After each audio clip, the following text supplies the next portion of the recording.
Good afternoon on what is a mild, grey and cloudy day. It is Tuesday, the 24th of September, and I'm in the reading with a nice hot cup of tea and a box to continue unboxing. What I have here is a copy of the Moon Files, Reaching Moon Megacorp by Shannon Appelcline. This is a chapbook from the Kraken, and it's published by Tentacle Press.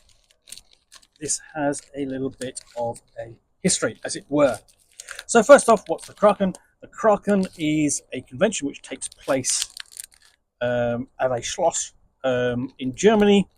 It's 2 or 3 times a year, typically over a long weekend. So it's a residential convention. People come across from the United States and all across Europe to attend, but it's a relatively small convention. It's one I've always wanted to go to. And someday I absolutely should.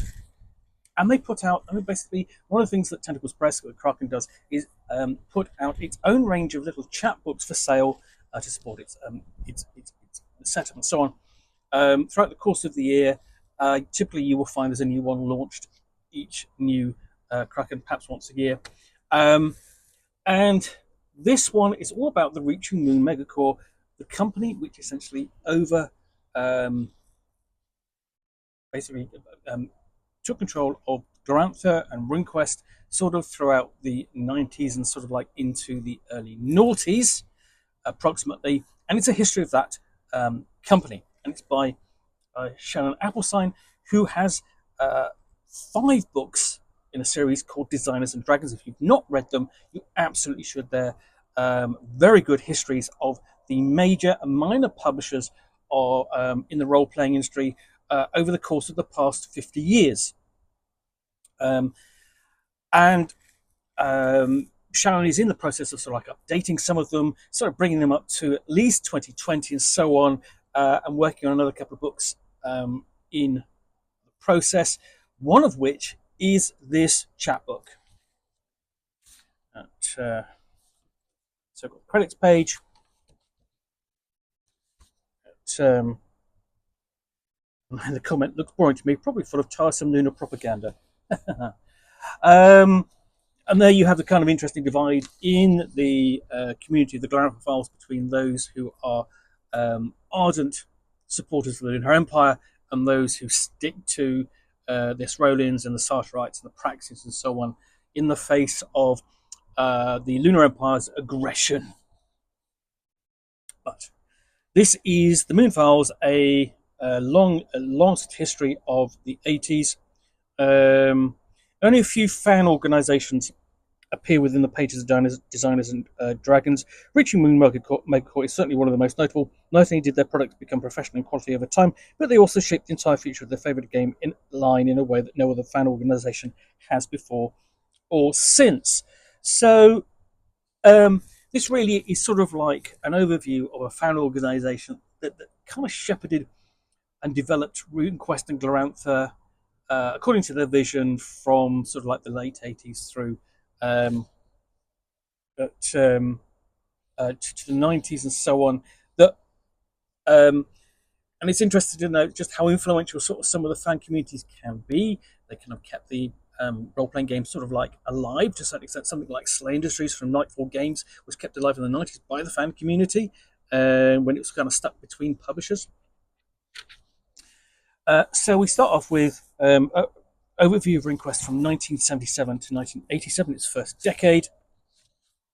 And then essentially Tales of Pavis and Basingstoke, its connection to essentially the United Kingdom via the licensee Games Workshop, which published first off the much regarded RuneQuest 2 rules in its own box set, and then it did several books that reprinted the RuneQuest 3 rules.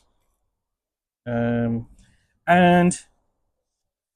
what we're talking about here is Pavic Tales fanzine, which was published in the verdant fanzine scene in the 80s in the UK. Lots of fanzines, very collectible. Public Tales is not necessarily particularly good from what I've been told. I've never seen it. I've always wanted to see it and review it, but never have.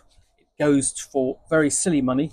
But essentially, out of Public Tales would develop sort of like a community and fandom. And then and this would continue with Tales of the Waning Moon, the long-running fanzine, just sort of like 20 or so issues. That one you can more easily find. Pavic Tales is very difficult to find. As I say, it comes up on eBay for silly money. And then essentially fandom begins to meet at conventions, at its own conventions, beginning with Convulsions, so on. And here's a full list of the conventions which would spin out of the start of that series of conventions. So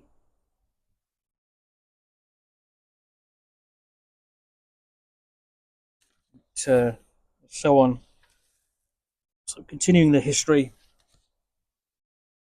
with the rise of a megacorp shall rise. This is essentially the development of like sort of like a development of publishing house, sort of like producing fan-based content that would go on to be professionally produced.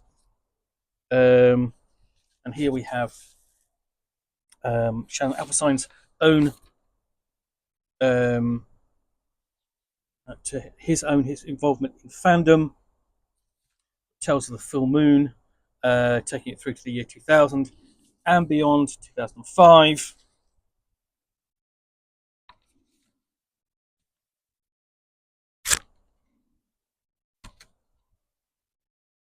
And that really brings it to a close. But you've got a full bibliography of the books published by the Reaching Moon Megacorp over the sources of the years, and so on. And then there we've got the author back inside cover bibliography, or blurb, as it were. Absolutely recommend this. I think, if you're interested in the history of role-playing, you're interested in the history of RuneQuest, certainly, and Glorantha, then this is a absolute must. Okay, well, I hope you enjoyed this unboxing in the Nook. If you did, then please do click on the like button down below.